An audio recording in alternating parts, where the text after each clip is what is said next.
Video kali ini kita akan melanjutkan pembahasan pada bab setengah putaran. Kali ini kita akan membahas tentang komposisi setengah putaran yang ditinjau dari pusat-pusat setengah putarannya dan ada atau tidaknya titik invarian dari setengah putaran tersebut, atau mungkin dari dari komposisinya.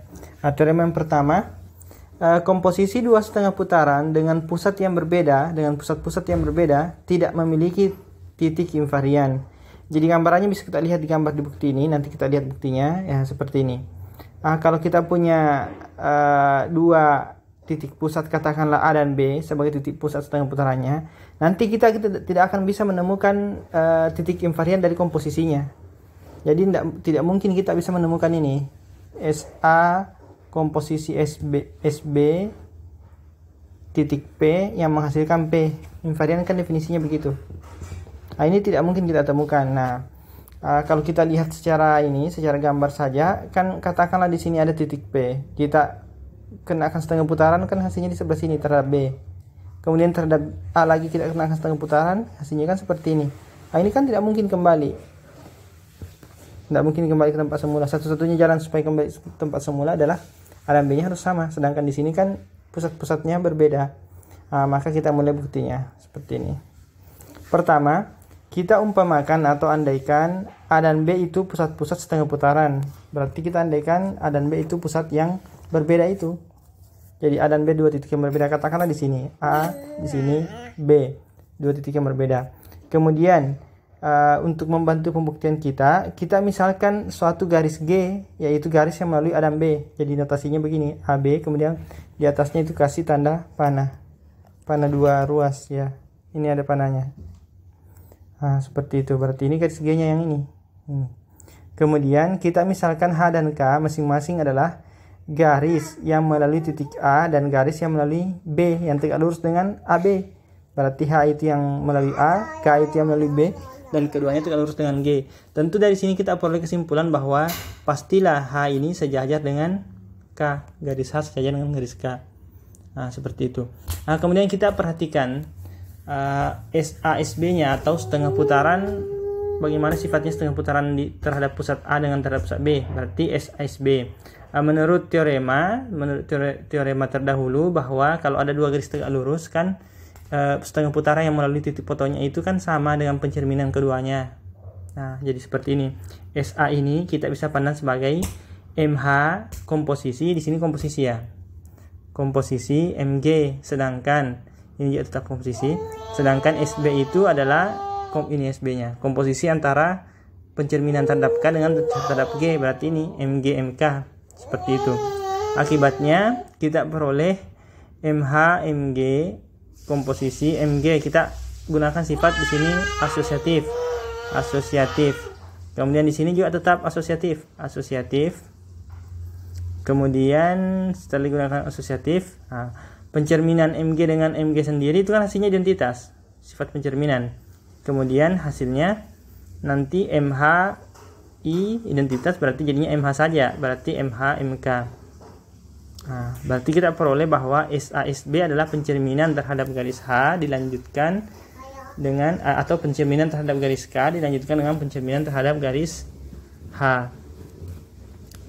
Seperti itu. Gampang kita lihat posisinya ini. A itu padanannya dengan H, ini A dengan H di sini. Kemudian B padanannya dengan K, seperti itu. Selanjutnya kita akan lihat di mana ini kan pembuktian dengan kontradiksi. Kita ini buktikan dengan kontradiksi. Jadi kita andaikan bahwa SASB itu atau komposisi dari setengah putaran pusat A dengan pusat B itu ada titik invariannya. Katakanlah dia adalah X sebagai titik invarian. Berarti kita bisa tulis SASB X sama dengan X. Sehingga kita kenakan sifat yang di atas tadi, maka diperoleh MH MK X itu sama dengan X. Mengapa? Karena kan SASB ini sama dengan MH MK dari atas ini tadi.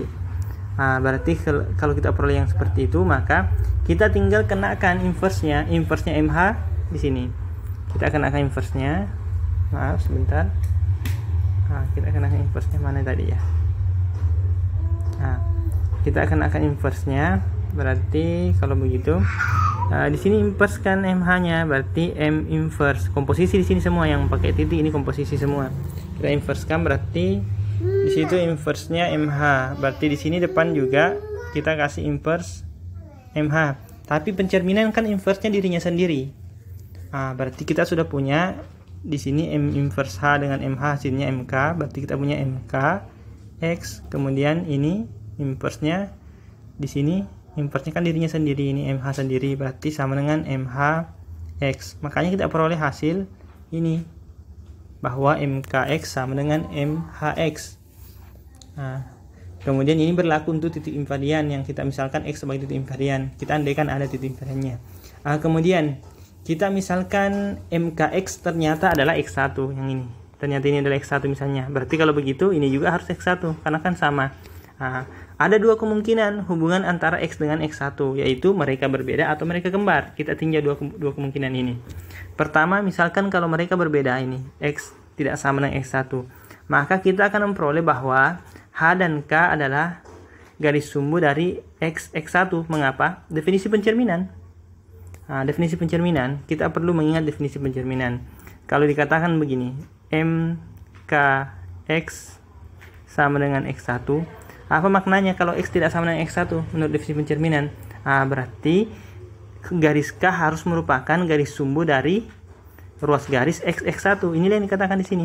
Begitu juga karena ini MHX sama dengan X1, berarti garis H haruslah garis sumbu dari ruas garis X1.